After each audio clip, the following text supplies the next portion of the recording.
Venom, everybody's favorite symbiote, or is it symbiote?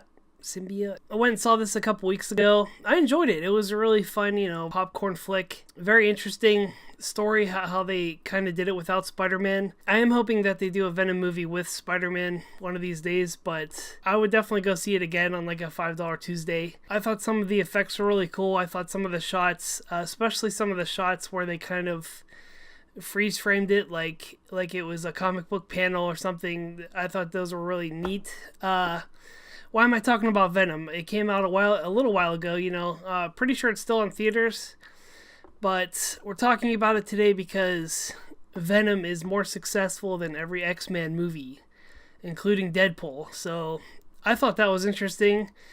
I just saw this article today. Let's go through this. This is the CBR.com article.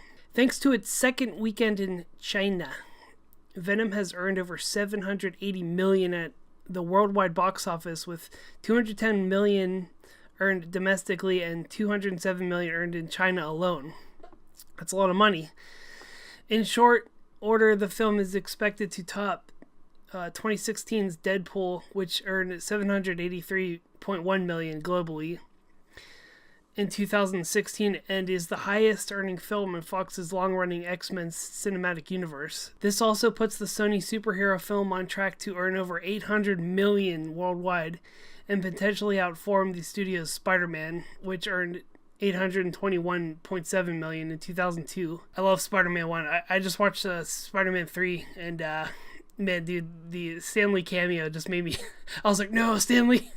Anyway, it still holds up. So it out-earned Spider-Man 2002 and is second only to 2007's Spider-Man 3 as the top Marvel movie outside of the MCU. The film has been an unlikely runaway hit for Sony despite reports of a troubled production, lukewarm reviews. I've seen back and forths on Twitter, different social media saying like either Venom sucked and it sucked really bad or it was really good and they loved it. Can't really go off that.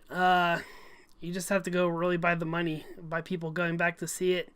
It looks like most people liked it. I know one of the complaints was that, he didn't have the white Spider-Man logo on his chest, but you can't really put that on there without Spider-Man, without him having something to do with Spider-Man. Also, speaking of Spider-Man 3, Venom was in that too. That was the first appearance of Venom on the big screen.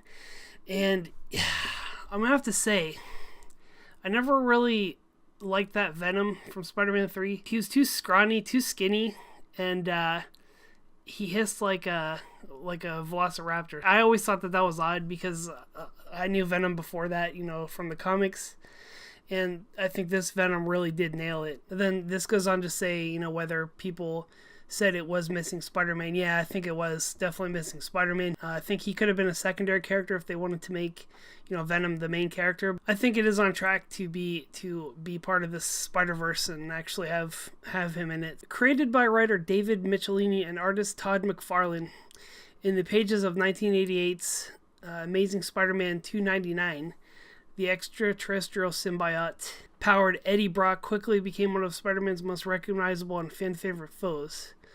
In short order, he started his own comic book series, which he evolved into a hard-hitting anti-hero and would eventually appear in virtually every animated series based on the Spider-Man since created. So he got basically his own spin-off entire story. He was in Spider-Man 3. What else does it say? I like that head right here. Look at that.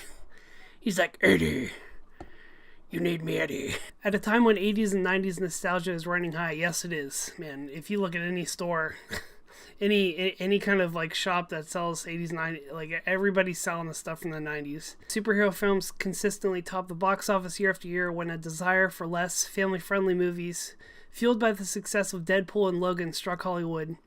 Venom was in the prime placement for his long-anticipated solo cinematic outing. Tom Hardy was great. This isn't really a review. I didn't want to do a review because it's kind of, been out there for a while. But I just wanted to, mention how Venom, how it's doing better than every X-Men movie and Deadpool. So I think that's a pretty big thing. I think we're going to get a lot more movies like that. Like, we're going to get a lot more rated R superhero movies. And I think that's probably, a good thing, a little more of that, a little more for, adults. I still enjoy lighthearted Avengers flicks. But it looks like the Avengers are kind of coming to an end here. So there's going to be round 2 Avengers. Don't know what to expect from that. I mean, we'll see what happens after this next Infinity War movie. The big question now is, how will Venom's chart-topping box office affect Sony's plans moving forward? A sequel is virtually guaranteed, with Tom Hardy having signed on for at least 2 potential sequels, and the film's mid-credit scene teasing a clear path for future. Yeah, Carnage, man. I think that they will be definitely making another one. Hopefully Spider-Man will be involved somehow, and he'll get his white spider on his chest and all that good stuff. I think it is still in theaters. Let's see. Against all odds, Venom has become the 3rd highest earning superhero film of the year, topping Ant-Man and the Wasp by a significant margin. Well, that's not that surprising. I enjoyed that film too, though. Still in theaters nearly 2 months into its wide release, the film is continuing to earn millions and millions worldwide on a daily basis. Eddie Brock has evidently give Sony the thing that Peter Parker... Okay, this is wrong. CBR. It should say Eddie Brock has evidently given Sony the thing that Peter Parker couldn't. Its very own Marvel Cinematic Universe. What do you think of that? Have you seen Venom yet? Did you like it? Did you hate it? Let me know down in the comments.